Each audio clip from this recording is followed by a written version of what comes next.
Fala pessoal, nessa questão a gente tem um retângulo, ele fala que um dos lados desse retângulo foi dividido por um ponto em duas partes iguais e o lado oposto foi dividido em três partes iguais. Dá para ver isso na figura, né? Ele deixou indicadinho ali os segmentos que são congruentes. Aí ele diz, dois segmentos de reta conectando vértices do retângulo com os pontos que dividiram os lados do retângulo determinaram um triângulo de área 3 centímetros quadrados, que é o triângulo destacado em amarelo. Então, observando que um dos lados do retângulo, que representa a altura, mede 5 centímetros, qual é o seu perímetro? Então, eu não sei qual que é o tamanho dessa base, né? Eu preciso descobrir a base para eu completar o cálculo do perímetro. A altura é conhecida. Então, eu posso chamar essa base aí de x. O que vai funcionar, né? Só que vai obrigar que você trabalhe com frações. Eu vou ter que dividir a base x em 3 pedaços. Vou ter que dividir a parte de cima em 2. Então vai ser um pouquinho chato a parte de manipular algebricamente essas expressões. Dá para você fugir de fração se em vez de você chamar de x, você escolher com um pouco mais de cuidado a medida que essa base vai ter. O que eu quero dizer com isso? Bom, o lado de cima está dividido em duas partes. O lado de baixo está dividido em três partes. Então eu vou começar tirando o MMC de 2 e 3. O MMC de 2 e 3 é 6. Então, em vez de eu chamar a base de x, eu vou chamar a base de 6x. Eu colocar esse 6 na frente vai me ajudar pra caramba em termos de cálculo. Pelo seguinte motivo. Se eu quero que o resultado dessa divisão, para evitar o uso de fração, se eu quero que o resultado dessa divisão em três partes seja um número inteiro, eu preciso que o coeficiente do x seja múltiplo de 3. Se eu quero que o resultado da divisão do tamanho da base ali, né, por 2 seja um número inteiro, pensando agora do lado de cima, eu preciso que o coeficiente do x seja múltiplo de 2. Então tem que ser múltiplo de 3 e de 2 ao mesmo tempo. O menor número que obedece a essas duas condições é o mínimo múltiplo comum de 2 e 3. Então é bem útil, né? A gente chamar esse cara de 6x. Porque aí, ao dividir em três partes, a medida de cada um desses trechinhos vai ser 2x. E tem 6x ali em cima também. Os lados opostos do retângulo são congruentes. E quando eu divido em duas partes, fica 3x para cada pedaço daqui. Certo? Então, eu tenho uma modelagem um pouquinho mais eficiente desse problema, porque evita o uso de fração. Isso significa que as contas vão ficar mais fáceis, certo? Isso evita erro e isso faz com que você termine o exercício mais rápido. E a gente sabe que tempo é um fator, né, bem importante ali para um vestibulando. Legal. Então, como é que eu descubro quem que é esse x? A informação que eu ainda não usei é que a área do triângulo amarelo é de 3 centímetros quadrados. O jeito básico de eu calcular a área de triângulo é base vezes altura dividido por 2. Se eu conseguir descobrir o tamanho dessa altura, eu consigo relacionar com a base.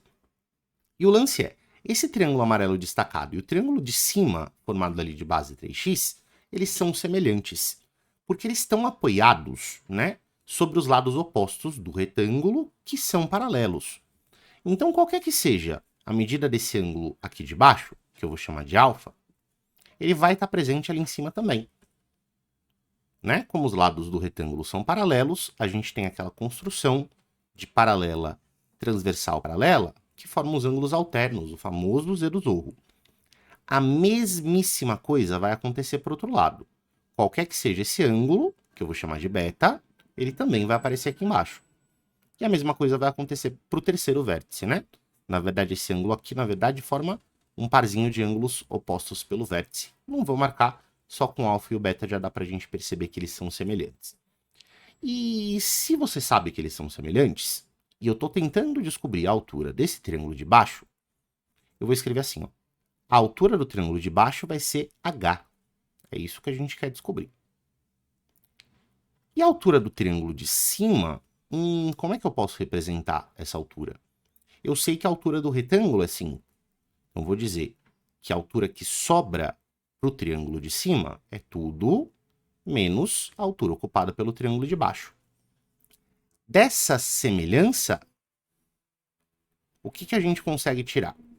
A gente consegue tirar aqui base do triângulo de baixo sobre base do triângulo de cima. A gente compara segmentos do mesmo tipo quando a gente monta a expressão da semelhança. Vai ser a altura do triângulo de baixo sobre a altura do triângulo de cima. Nossa, mas professor, tem duas letras nessa semelhança, né? Como é que a gente vai conseguir descobrir qualquer coisa se tem mais letras do que equações? Bom, tem mais ou menos, né? Porque o x de cima eu consigo simplificar com o x de baixo.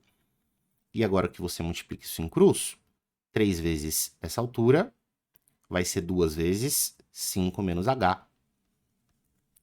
Se eu fizer a distributiva daqui, 3h vai ser 10 menos 2h. Então, 5h é 10. E eu descubro que a alturinha é de 2 centímetros. Beleza, descobri qual é a medida dessa altura. Qual seria o próximo passo? Se eu sei a altura e eu sei a área, eu consigo descobrir a base. E aí acho até que faz mais sentido a gente deixar esses cálculos para cá, né?